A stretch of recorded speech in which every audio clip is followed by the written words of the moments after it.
মাছের মাথা দিয়ে কষিয়ে বাঁধাকপিটা সিজন শেষে শেষবারের মতো খেয়ে নিলাম। আমার উনি আবার মুসুর ডাল দিয়ে ভাত মাখতে ভীষণ পছন্দ করেন।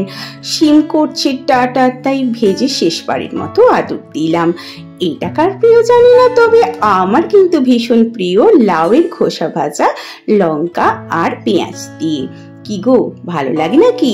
আর এটা মুচমুচে কুচু চিংড়ি ভাজা গরম গরম খেতে যা লাগে না, উফ, নজর দিও না প্লিজ। এই তোরা দে তো পাহারাদারি কর, যাতে কেউ না নজর দেয়। তো লাভলি ভিউয়ার্স, কেমন লাগলো আমার ফ্রিথ লাঞ্চ থালিটা? কোনটা তোমাদের সব থেকে বেশি প্রিয়, আর কোনটা আমার মতো প্রিয়, আর কোনটা দেখলে নাক সিটকোতে ইচ্ছে করে? প্লিজ কমেন্ট করে জানিও। তাহলে এখনের জন্য আসি, দেখা হবে আবার নিউ আপলোডে। ওকে, টাটা, বাই বাই, সুস্থ থেকো, ভালো থেকো।